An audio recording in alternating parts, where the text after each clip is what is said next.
I used to quit a lot. When I was a kid, I tried soccer, showed up to practice once with a brand new pair of shoes, and never came back again after that.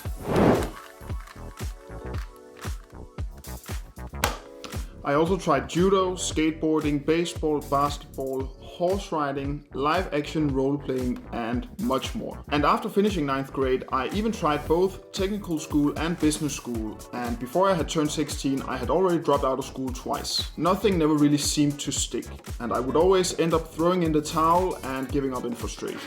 Down the line, however, that pattern of starting and quitting eventually changed.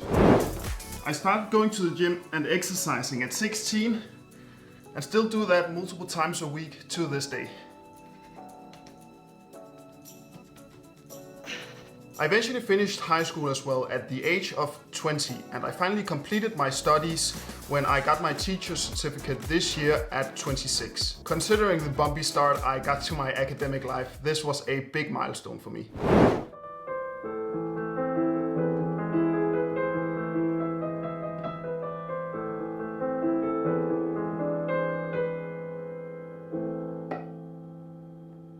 And with this channel, the rate at which I start and keep up with something until I've learned it properly has only gone up. So through the years and with all these new skills that I've learned recently, I've picked up a few tips and tricks along the way on how not to quit something new too early.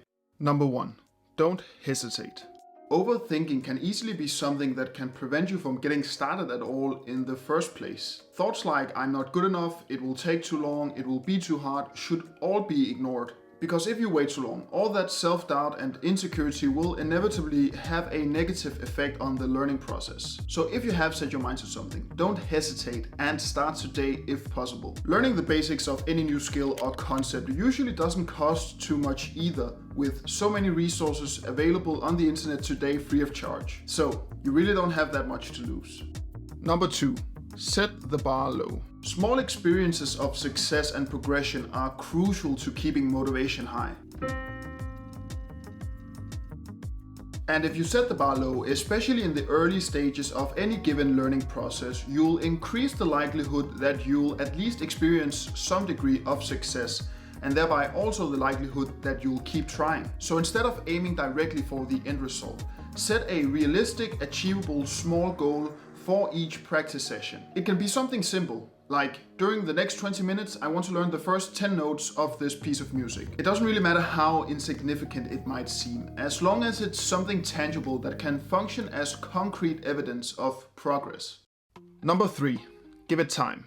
Learning and eventually mastery doesn't occur overnight. In this day and age of instant gratification, recognizing that achieving pretty much anything will take time is a game changer. Challenging yourself at times can be beneficial and a lot of fun, but instead of mainly thinking about how fast you can get something done, start instead to focus more on where you're currently at and what you need to do to get to where you want to be. Whether that be something more complex like learning a new instrument or a new language, or maybe just something simple like learning to whistle or learning how to solve the Rubik's Cube. If you find yourself quitting a lot, you simply have to stop thinking about time as an important metric. Some skills you can learn in hours, while others might take years, and even that varies from person to person. When you make a habit of focusing on the things that you need to do to get from point A to point B, you're more likely to focus on that instead of getting disappointed and quitting in raw frustration when you don't get those six-pack abs in 2 weeks. There is no magic key to learning something new. Rather, practice, repetition, persistence, and patience are usually the traits that will get you there eventually. Number 4, take a lot of breaks. When spending prolonged periods of time working on something, you, like every other person on this planet, will eventually get tired and have to take a rest.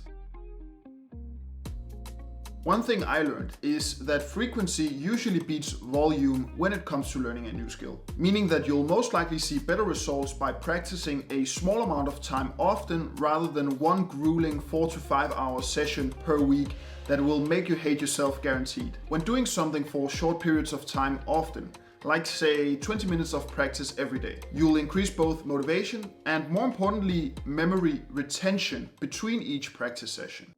Number 5. Accept mistakes and failure as part of the process.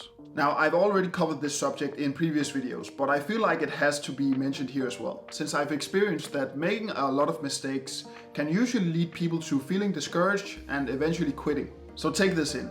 Mistakes are not bad. Making mistakes is how we learn. When we learn something new, we are forced to form and try out theories about how something works. And as expected, the first couple of theories usually fail.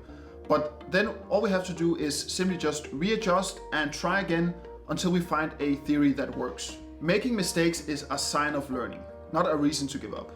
Number 6.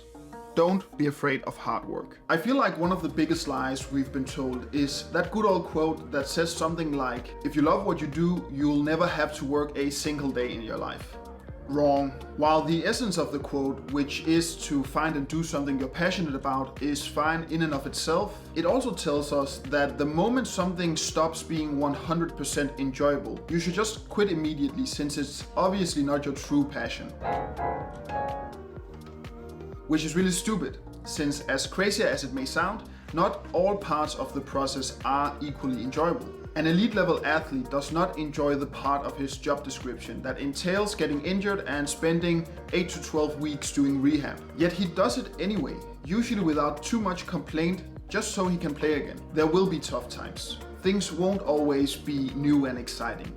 And anything you want to become proficient at will inevitably become repetitive to some extent. So if you truly do find something interesting, you simply just have to take the bitter with the sweet. Number 7. Know when to quit. Now this might seem like a strange piece of advice on a video on how not to give up, but truth is, we try out new things because we want to learn, challenge ourselves and be better, but also sometimes simply just because we're curious. And curiosity is a really good and healthy thing. Sometimes it can open us up to what can potentially be a lifelong hobby or perhaps a new career path. And other times, after giving it a fair try, we might simply just discover that we weren't really all that interested in that particular thing after all. It's really only up to you to decide when that moment is. And if you truly feel like you have given it a fair shot, there's absolutely no shame in moving on. So with that, I hope you found this video helpful in some way. If you're new to the channel and you're interested in all things related to personal growth, challenges, and especially learning new skills, you should definitely consider subscribing to stay tuned for more. Thanks for watching. I'll see you in the next one.